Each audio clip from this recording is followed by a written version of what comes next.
Your brain is like a company. For this example, we'll call it the brain company. Mr. Neocortex, we'll just call him Mr. Neo for short, is the CEO of this company, and he has his middle managerial staff working beneath him. This would be Mrs. Mammal Brain and Mr. Reptile Brain. So creative, I know, just bear with me. Well, one day, Mr. Neo gets sick and has to step down from his position of CEO.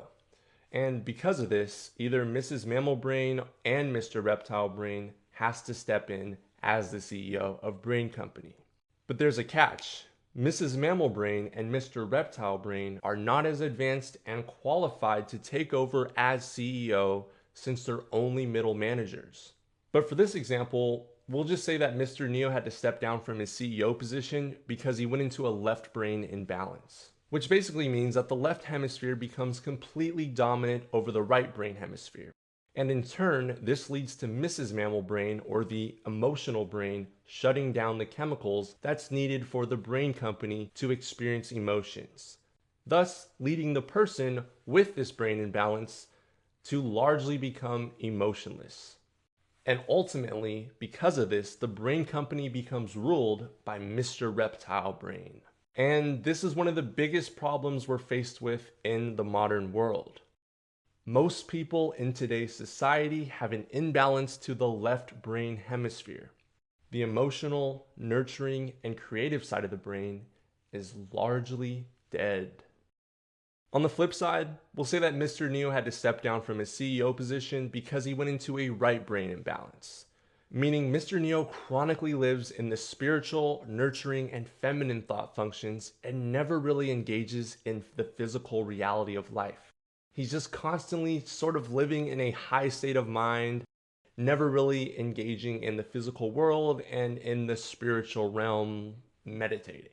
Then if this were to happen, the exact reverse situation that we just talked about would take place and Mr. Reptile Brain would get shut down, which allows Mrs. Mammal Brain to then step in as the CEO of the brain company, which then leads the person owning this type of brain to essentially become a slave to their emotions, causing the person to either live in fear or passivity, which leads to the person owning this type of brain to essentially become a slave to their emotions and allowing others to walk all over them. So now that you understand what happens during different brain imbalance states, let's talk about the belief systems that are formed from either having a left brain imbalance or a right brain imbalance. Well, when a person becomes completely imbalanced to the left brain hemisphere, or the male part of the brain, they become a dominator. They want to control other people's actions and decisions. And oftentimes this leads them to becoming aggressive towards others in order to get their way. You can basically think of this as the master form of brain imbalance. Conversely, when a person is completely imbalanced to the right brain hemisphere, the feminine part of the brain, they become self-loathing and feel unworthy. They become far too passive in life, follow whatever orders are given to them, and oftentimes they'll engage in different forms of addictive tendencies, seeking escapism from the realities of life. And you can think of this as the slave form of brain imbalance. Okay, so we've talked a lot about brain imbalances, but what exactly is a balanced brain?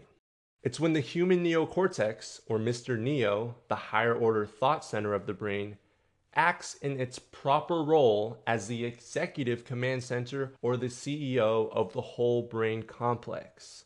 Meaning the person isn't a slave to their emotions and they're not in a total stress mode of fight or flight response looking to control other people. In short, this person isn't a master of others or a slave to others. They're a master of themselves. They've achieved self-ownership. In other words, this person isn't divided amongst themselves anymore. As they think, so they feel, and then so they act in the real world in unison.